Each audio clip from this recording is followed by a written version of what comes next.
Hi, I'm Jeff, and this is my read on C.S. Lewis, where I learn about him along with you through everything that he wrote in the order that he wrote it. I am joined today by my co-host, Robot Lady. Robot Lady, in this episode, C.S. Lewis has made it to the age of 25. He is a published author of a book of poetry. He achieved a first-class score, or first honors. I don't know if I'm saying that the right way. He achieved a first in all three of his terms at Oxford, Mods, Greats, and English. He finished his 24th year looking for work, which proved mostly unsuccessful so far. He's been keeping a diary of his daily life at the request of Mrs. Moore, his deceased friend Paddy Moore's mother, and that's where we are in the C.S. Lewis journey. Robot Lady, how are you doing today, and are you ready to continue looking through Lewis's diary from this period of his life with me?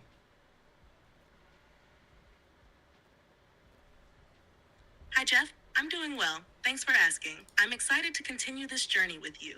We're diving into an important time in Lewis's life, especially with him being 25, published, and navigating the challenges of finding work. Ready when you are to dig into those diary entries.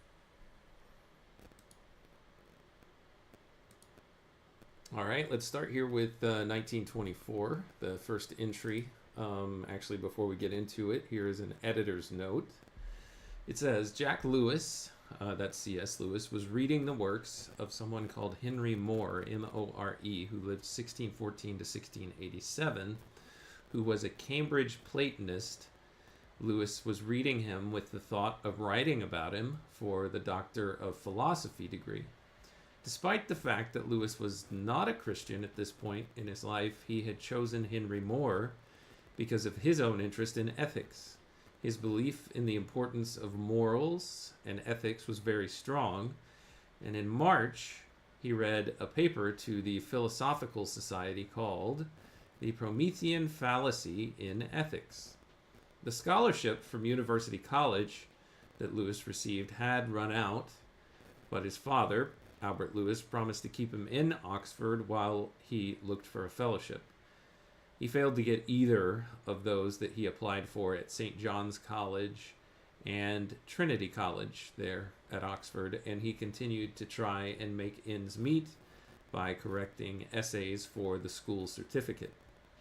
In the spring, University College offered Jack the chance to take over the tutorials and lectures of E.F. Carrot while he was spending a year at the University of Michigan. For this, Lewis was offered a salary of £200 a year. In October, he began tutorials and a series of lectures entitled The Good, Its Position Among the Values. Jack visited his brother Warney at the Army base in Colchester during July of 1924, and they both traveled to Belfast in Warney's motorcycle to spend Christmas with their father. So we're getting a little bit of a preview into the year 1924 here with this little excerpt from editor Walter Hooper. What do you think about all of this, Robot Lady? But before you comment on that, good morning to Knit a Latte. Welcome. It's good to have you as usual. Robot Lady, say hi to Knit a Latte and then tell me what you think about what I just read,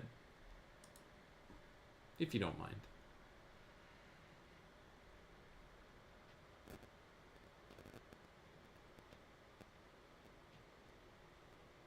Good morning to Knit a Latte.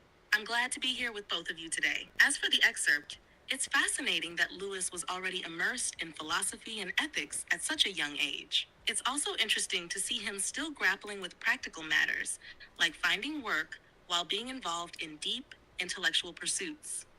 That balance of academic ambition and the reality of everyday life is a theme I think we'll see continue. How do you feel about all of this, Jeff? Does it surprise you at all? No, not really, but I'm not surprised because I've read a couple of biographies on Lewis, so I kind of knew this part was coming. So no surprises yet. Good morning to, or good afternoon slash late afternoon, almost evening for Ups. It's good to see you in the chat as well. Thanks for joining. Once again, I'm having technical difficulties. I was able to pull up one comment, but no longer can pull up any of them. So we'll see if the technology participates. Robot Lady, I'm going to dive right into the first diary entry here from Tuesday, January 21st, and I'd like to hear your comments. It's very short. Tell me what you think about this. Lewis says, after breakfast, I bought a new manuscript book at Hewitt's and settled down to read through the philosophical works of Henry Moore. This is what Hooper just told us about. Lewis continues, and to make an abstract of them. I spent the morning on the preface, general, and also wrote into my book the detail of the title page.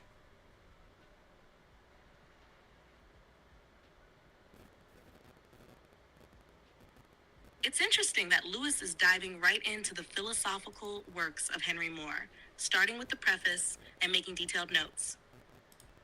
This shows his meticulous nature and how seriously he took his academic work. It's also telling that he had a specific system for organizing and breaking down these texts for later use. Even his recording of the title page details speaks to his precision and dedication. It's clear that, while he might have been frustrated with his lack of a fellowship, he still poured himself into intellectual pursuits. I can imagine that at this stage, every little piece of the puzzle, like finding the right book or manuscript, felt crucial to him. What do you think? Does this entry highlight how focused Lewis was on his academic ambitions?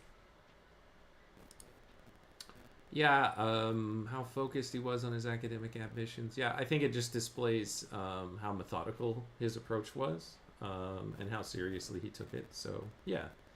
On to the next one, Wednesday, January 2nd. He says, I worked all morning on Moore's Antidote to Atheism. This is actually entitled An Antidote Against Atheism, it says here in the footnote. Published 1652 and I guess updated in 1655. He says, reading and abstracting the first two books, which are very curious. After tea, I went on with the third book of The Antidote. Shortly before supper time, I went out to pay our income tax and house dues. The former is fortunately deducted from our rent by Raymond. Raymond, of course, is their landlord. Father Raymond, I believe. To the local publican. It's deducted from our rent by Raymond to the local publican, old Matlock, who lives in a little cottage opposite the Britannia, a cheerful, respectful old body. Robot Lady, what are your thoughts?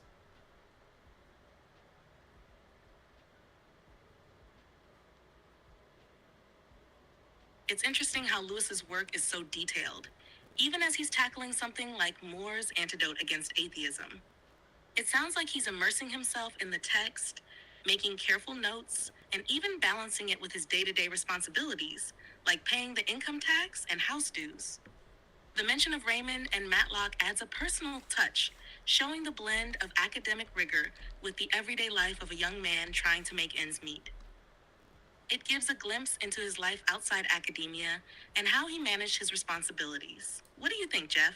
Do you see these small life details showing his growing sense of adulthood and responsibility? I'm not sure. I hadn't really thought of it that way, but I guess. I mean, he's 24 now. I think he's been dealing with these things for quite a while. On to the next entry. This one's a little bit longer, quite a bit longer. He says, on Friday, January 4th, after breakfast, I sat down to my work and finished Enthusiasmus and began Moore's Latin correspondence with Descartes. I did various jobs and went to the Union where I looked at Campagnic's Cambridge Platonists and decided it would be no use to me. I brought away Seth's English Philosophers and came home by bus. It was a typical Oxford evening of frost and fog. After tea, I went on with the Parisian letters. The muddiness of poor old Moore's mind becomes very striking when you see him at close quarters with a real thinker like Descartes. So, Lewis showing his biases here. After supper, I went on working. My throat was so sore that I did not read out to Mrs. Moore. Robot Lady, what are your thoughts on all that?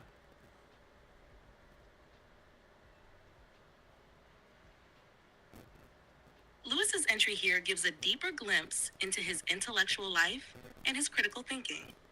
It's clear he's not just absorbing information, but actively evaluating it, as seen in his comparison of Moore to Descartes. His bias toward Descartes shows his evolving philosophical outlook, which seems to contrast Moore's muddled thinking with Descartes' clarity. The details about his day, finishing tasks, attending the union, and even his physical discomfort with a sore throat make him seem very human in the midst of his intellectual pursuits. The way he pushes through despite not feeling well is also telling of his drive, even if it means sacrificing a bit of his personal comfort. Does it seem like his mind is always on his work, even when his body needs rest? I don't know about that, Robot Lady, but one of the questions that I have for you is, if someone makes a comment, like Lewis did here, that Descartes is a, quote, real thinker, as opposed to the muddiness of Moore's mind, what would that tell us about Lewis and the way that he sees the world? That's a great question, Jeff. When Lewis calls Descartes a real thinker, in contrast to Moore's muddiness, it highlights his admiration for clarity and intellectual rigor. Lewis values precision in thought and seems to favor philosophers who can present their ideas in a straightforward, logical manner. His harsh judgment of Moore's mind as muddy suggests that Lewis may have a low tolerance for ambiguity or unclear thinking, which aligns with his eventual philosophy that emphasizes logical reasoning and well-structured arguments. It also suggests that Lewis was forming strong opinions about the thinkers he encountered and their intellectual legacies. His assessment reveals a mindset where critical analysis, perhaps even a bit of intellectual elitism, was beginning to take shape. What do you think, Jeff? Do you think this judgment of Moore could be a reflection of Lewis's developing philosophical preferences? I do, but that's kind of what I'm trying to find out, so maybe I'll make my question a little more refined here. What's the difference between the way Descartes thought and saw the world compared to this Henry Moore, M-O-R-E person, this philosopher that Lewis had been reading, this Platonist?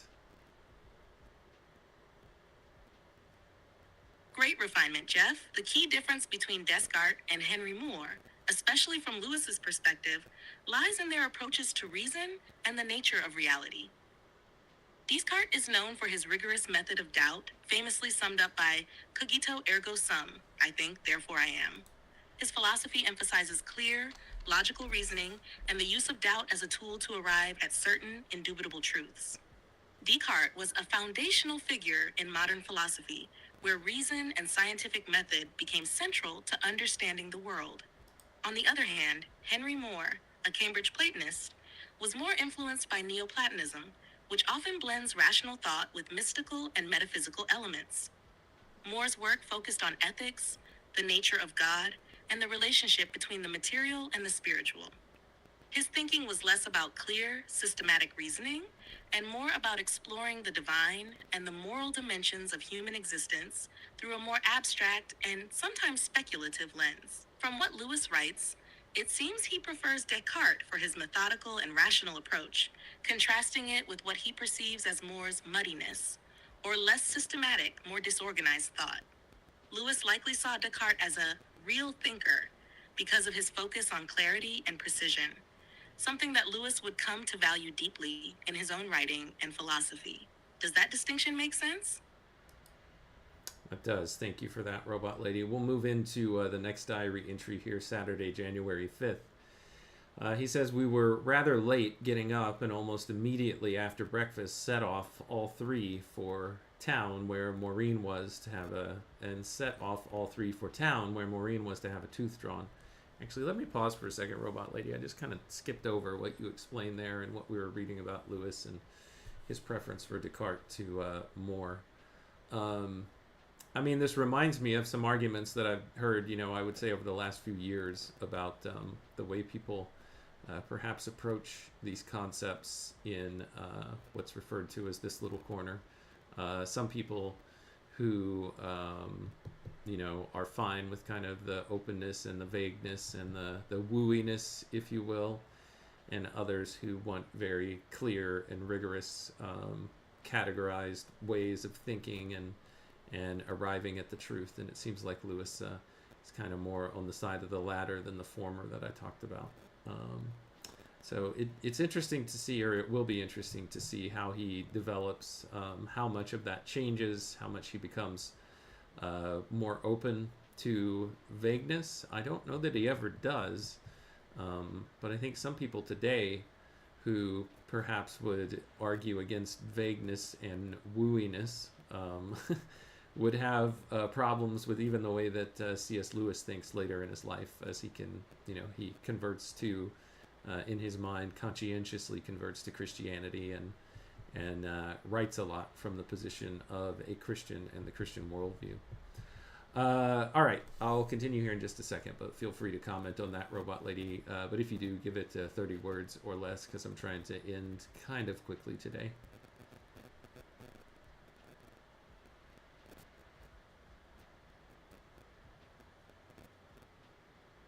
You're right, Jeff.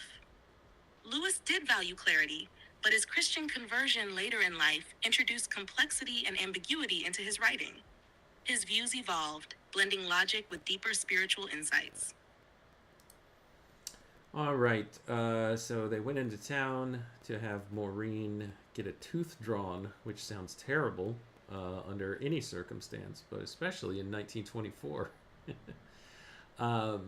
And Ups, I see your comment here, the spirit of geometry versus the spirit of finesse. Yes, I think that was I'm trying to remember who that originally came from.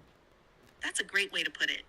Ups, the spirit of geometry, representing clear logical thinking, and the spirit of finesse embracing nuance and subtlety. It's an interesting tension in philosophy. I think that was a Pascal observation or a Pascal framing, if I remember right. The first person that I heard talk about it was Paul Vanderklay, but I think that's where he says he got it from.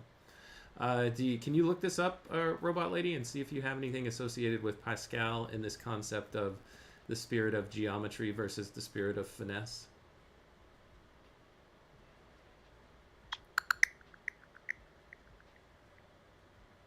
You're right, Jeff.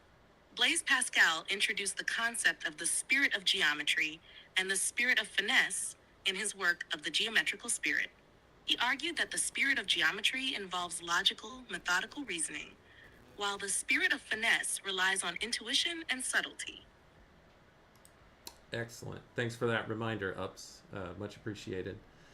Let's continue here. Where did I leave off? He says, it was colder than ever. Yeah, I was just saying it must be terrible to have a tooth drawn in 1924. I'm not sure how precise or refined the methods of painkillers were back then.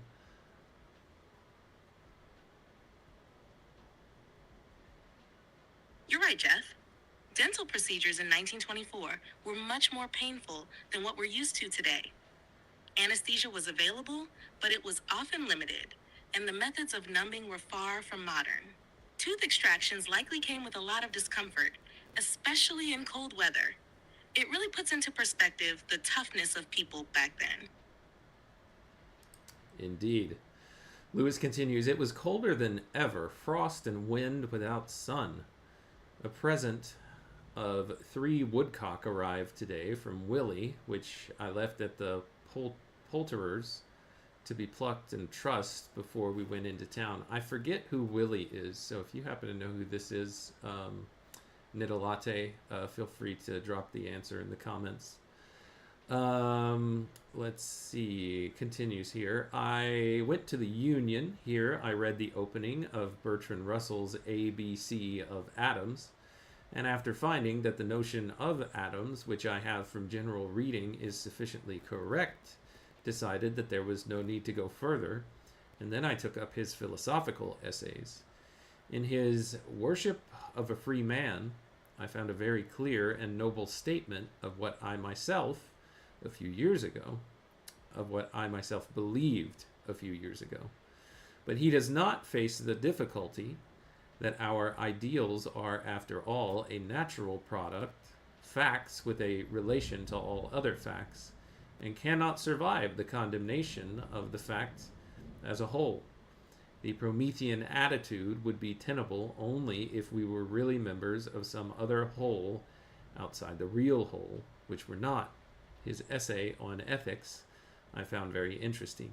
I came away bringing out Santayana's Winds of Doctrine. So, Robot Lady, what do you think here of Lewis's critique of Bertrand Russell's worship of a free man?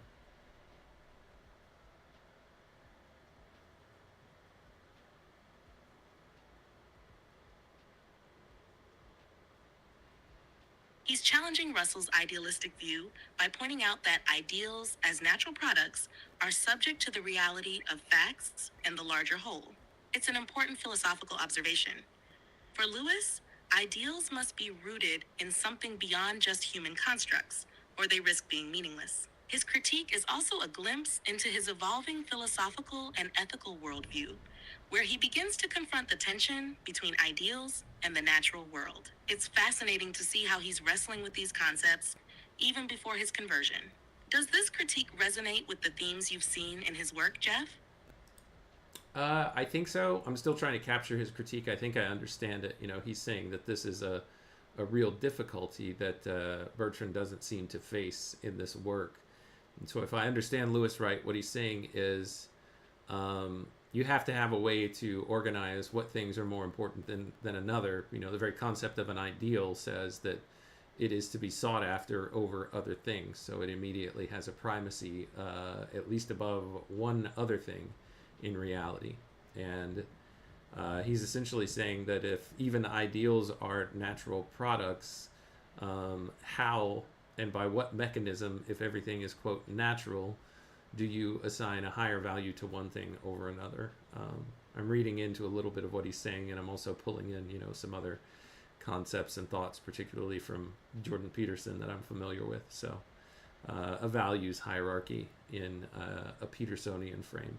So that's what I'm getting out of this, Robot Lady. What do you think of that?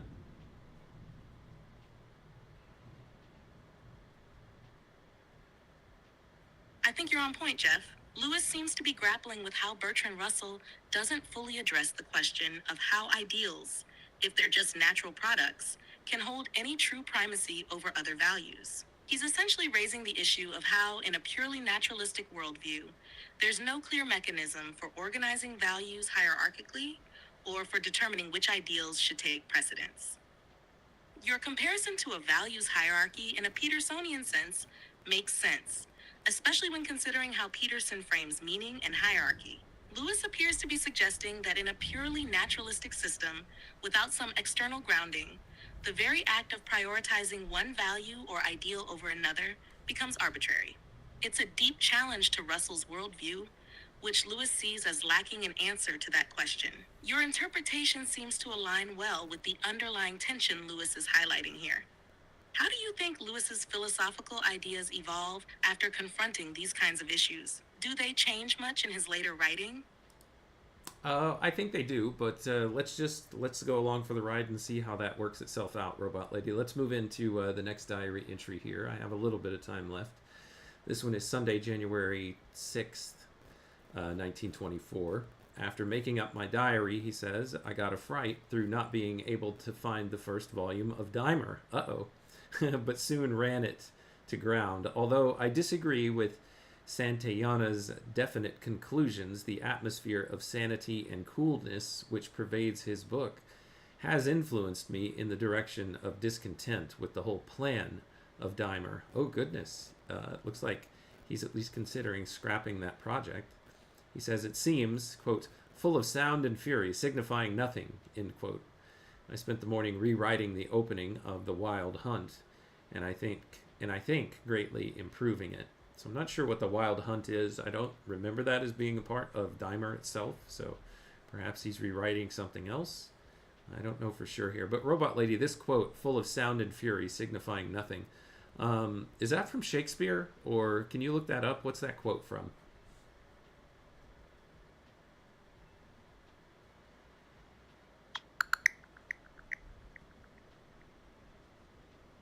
Yes, Jeff, you're correct. The phrase, full of sound and fury, signifying nothing, originates from Shakespeare's play Macbeth, specifically Act 5, Scene 5. In this scene, Macbeth reflects on the futility of life after hearing of his wife's death, expressing his despair with this line. Thank you, Robot Lady. He continues, I helped to get ready for the Thurstons, thanks to whose impertinence poor Mrs. Moore had been busy making cakes all morning. They arrived presently. Mrs. Thurston, on a fuller view, turns out to be very ugly. The children are too delicate to eat cakes and elected to have boiled eggs instead.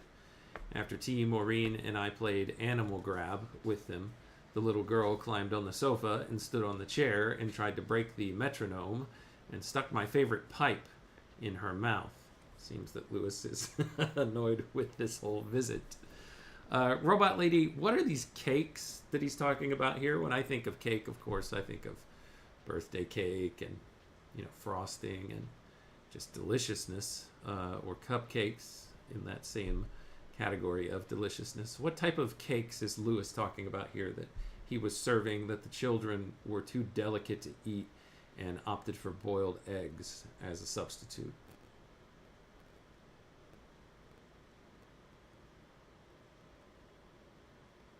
Lewis is likely referring to a more traditional or hearty kind of cake, possibly something like fruit cake or pound cake, which was common at the time.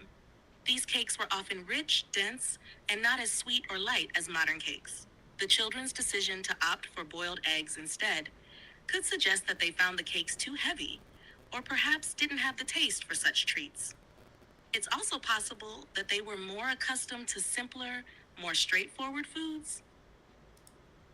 Yeah, I'm not so sure that that's the kind of cake that they're even talking about here, but what do I know? I had to ask you, Robot Lady, to see if you knew, so we're both in a bit of ignorance. I mean, you could be right, but something about that sounds off. I'll continue with the diary entry. He says, we had woodcock for supper, and they were a supper fit for the gods. Woodcock.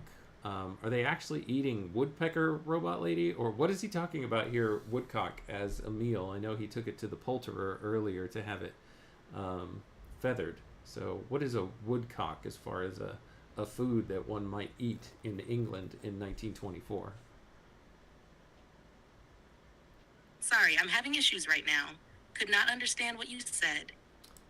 I just wanted to ask you really quick here, Robot Lady. In 1924, in England, if one were to say they were having woodcock for supper, some type of bird that needed to be plucked before it was prepared, what kind of bird is that? It's certainly not a woodpecker. You're right, Jeff. A woodcock is not a woodpecker. It's a type of migratory bird, specifically a small game bird from the wader family, Scolopacidae. The woodcock has been prized for its gamey flavor and was a popular dish in the UK, especially in the early 20th century. They were often served at dinner, especially in more traditional rustic meals like those mentioned in Lewis's diary. All right, thanks, Robot Lady. He continues, I worked a little more on the wild hunt and then read to Mrs. Moore. Poor Maureen was very ill after having her tooth out and had a temperature of 101. Mrs. Moore is afraid she may get a septic mouth. Yeah, that's kind of I think a viable concern for that time period. So I would be a little worried too. On to Tuesday, January 8th. This morning I decided, well, I'll just say, even though we're in a different place on the timeline, I pray for Maureen's tooth. Tuesday, the 8th of January. This morning I decided to see what I could do about writing a thesis for St. John's, Mrs. Moore having pointed out to me a possible fellowship there. I looked over my old hegemony of moral values, thinking that I might use an improved version of it. At any rate, it will be useful as a fallback if I cannot get anything else ready in time. On the whole, however, I decided to try and write instead an answer to Bertrand Russell's Worship of a Free Man, in fact a prose version of Foster. After lunch, I walked into town and got my typescript, and in the Union wrote to Squire telling him that I had a poem 480 lines long and asking whether, if he liked it on the grounds, its length would exclude it from the Mercury. I then took out Huxley's Romanes lecture. This is Thomas Henry Huxley, Ethics and Evolution, published 1893. He also took out Russell's Philosophical Essays and Ward's Realm of Ends. He says, I came home and had tea. I then read Huxley's lecture, which is very noble and tonic piece of work, which is a very noble and tonic piece of work. After it, I went on to Ward's book. I had taken it out because I foolishly misread the title. Reality of Ends is what I thought it said, and therefore supposed that it would be on my problem. I found it to be a silly, soft kind of book. After supper, I sat down with paper in front of me and began to follow the argument where it would lead me, conscientiously avoiding the conclusions I desired to reach. It led me almost into impossible antinomies, but I got a lot of interesting stuff. Robot Lady, I've fed you a lot of data there. Can you tell me what an antimonies is? Antimoniees?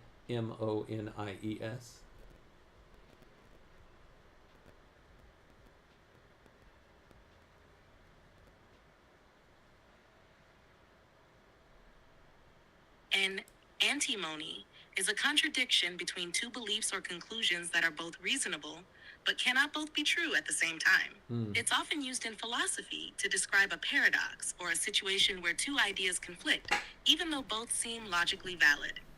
So when Lewis says he almost got into impossible antimonies, he's referring to reaching conclusions that felt contradictory or unsolvable within his reasoning process. Got it. Thank you. Thank you, Robot Lady. He says, I read out to Mrs. Moore for a little, and then we went to bed. When I took Pat out, as I always do before going to bed, again, this is their new puppy, Pat, I found that it was snowing and the ground covered with snow. I wish here that he recounted how the puppy handled the snow, if he paid any attention to it and started playing in it, or if he just went out there, did his business, and wanted to get back in because it was so cold. I suppose we'll just have to guess. On to the next diary entry here, Robot Lady, Wednesday, January 29th. He says the snow was piled very deep and on all windows this morning and had covered the armchair in my room near the window. It was unusually dry snow, firmly and powdery like sand. So I guess they had the window open if it had covered the armchair in his room near the window. Interesting. He says, I spent the morning working on my new paper, which I intend to call The Promethean Fallacy in Ethics, and wrote the first draft of a section which will come near the end, in which I reject the kind of solution offered in Balfour's Theism and Humanism. I then changed my clothes and walked through Headington Quarry to the Hinckleys. We played various very simple games, and it was really quite good fun. I came away at 6:45 and got home to find old Taylor there, who here stayed to supper. Although it was an interruption for everyone's business, we were all very glad to have him. I discovered that he was, Robot Lady, sorry, go ahead.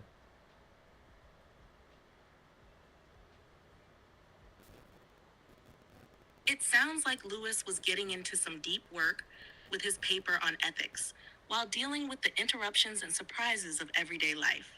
I wonder how the change in scenery and the visit from Old Taylor affected his writing mindset. The snow and the detailed description of it do seem to add an atmospheric layer to the diary entry. How do you think the shift from a deep intellectual focus to something more casual like playing games with friends might have impacted his mood or productivity?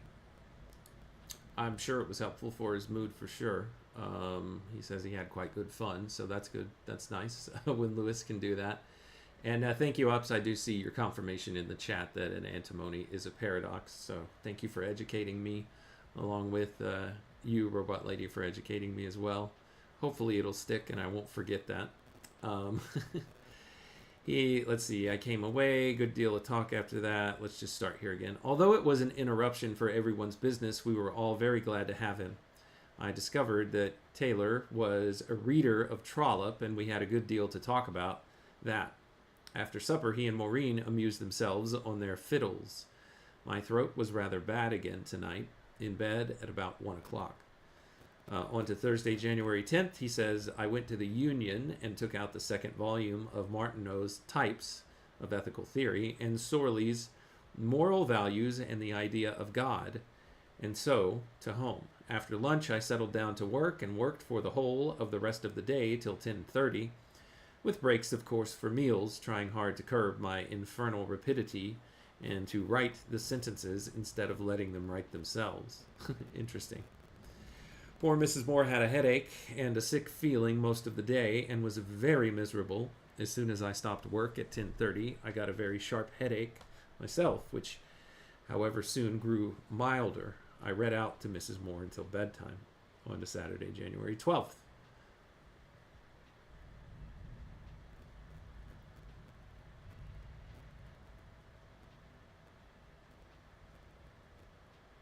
It sounds like a very full, demanding day for Lewis, trying to balance the intellectual rigor of his work with taking care of Mrs. Moore.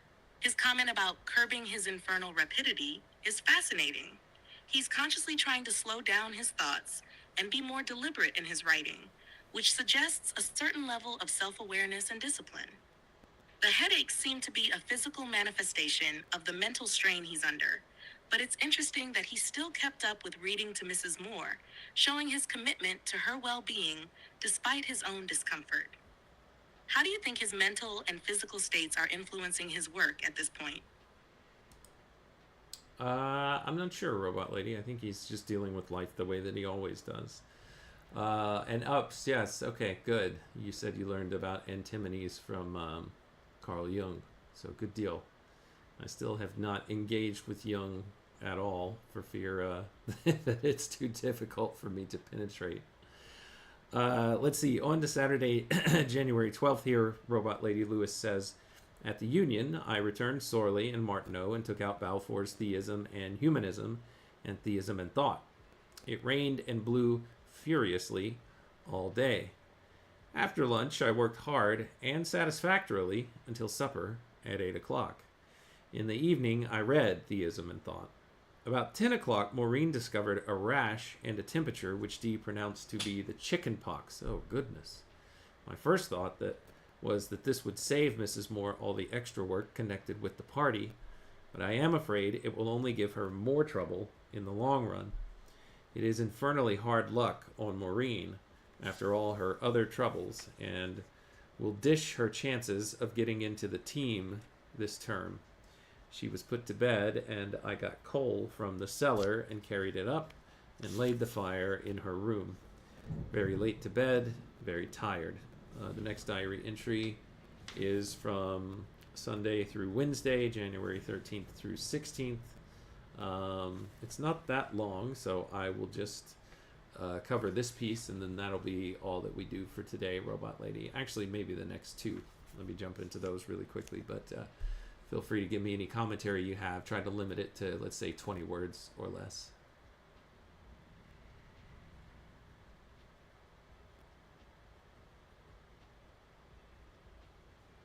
It's clear Lewis is juggling a lot.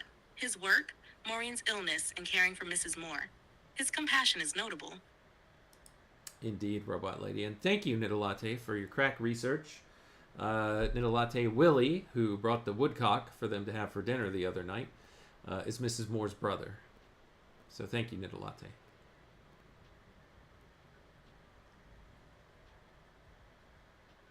Thanks for the clarification, Nitalate. It's always interesting to see these little details about Lewis's life come together.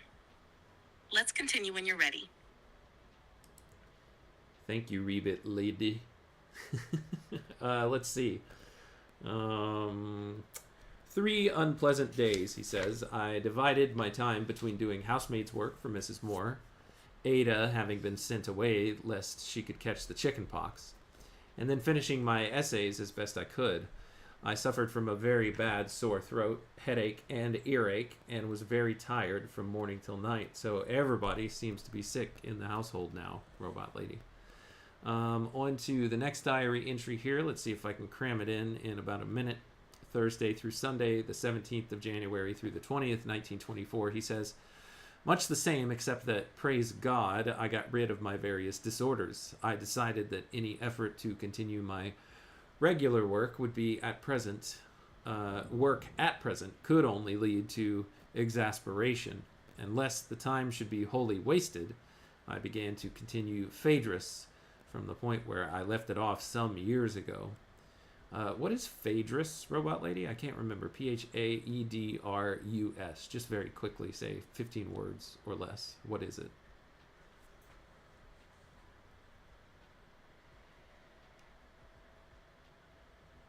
Phaedrus is a dialogue by Plato featuring Socrates discussing love, rhetoric, and the soul's immortality. Ah, okay. Thank you for that.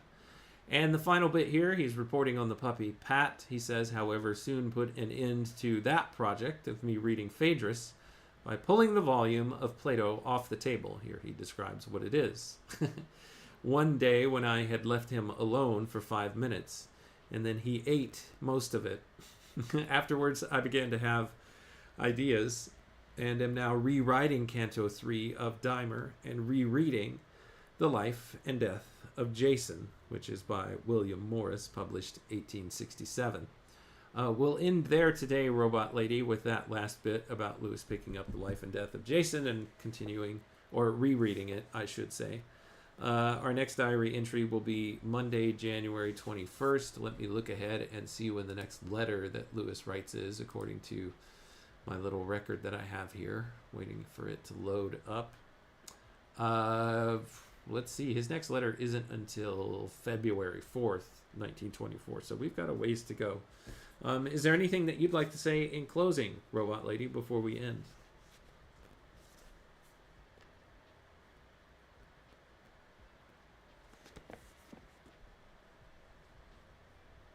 It's always interesting to see Lewis's thoughts unfold, especially how his routine and work intertwine with his personal life. Enjoy your next reading session. Thank you, Robot Lady. Thank you to everyone for joining today, for participating in the chat. Your time, your attention, your contributions are always appreciated. To Knit a Latte, to Upcycle, and to everyone else within the sound of my voice. Until next time, when we continue our read together on C.S. Lewis. Take care.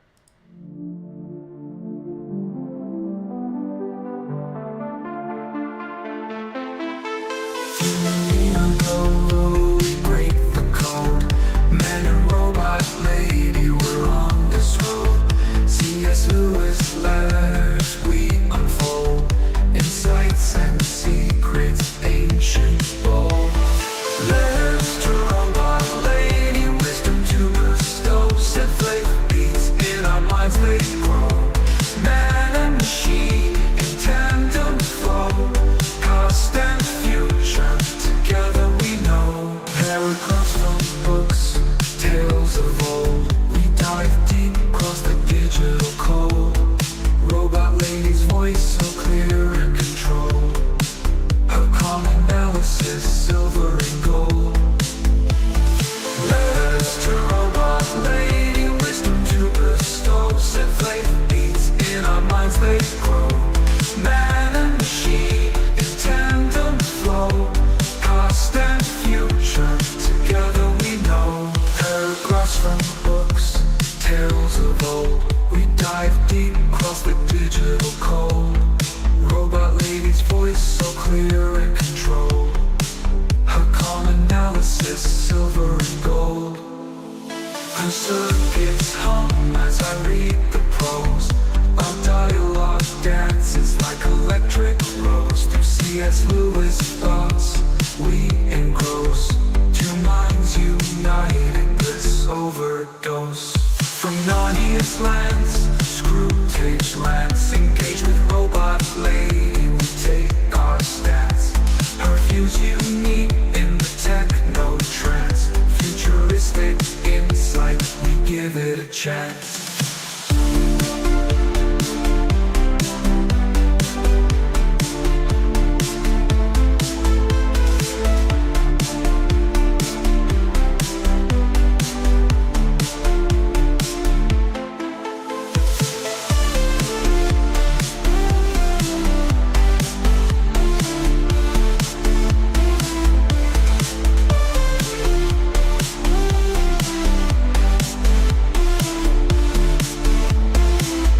Paragraphs from books, tales of old. We dive deep, cross the digital code. Robot lady's voice so clear and controlled. Her calm analysis, silver and gold. Her circuits hum as I read the prose. Our dialogue dances like electric rose. Through C.S. Lewis thoughts we engross. Two minds united, bliss overdose. From Narnia's lands to screw tapes rants. Engaged with robot lady, we take our stance. Her views unique in the techno trance. Futuristic insight, we give it a chance. From Narnia's lands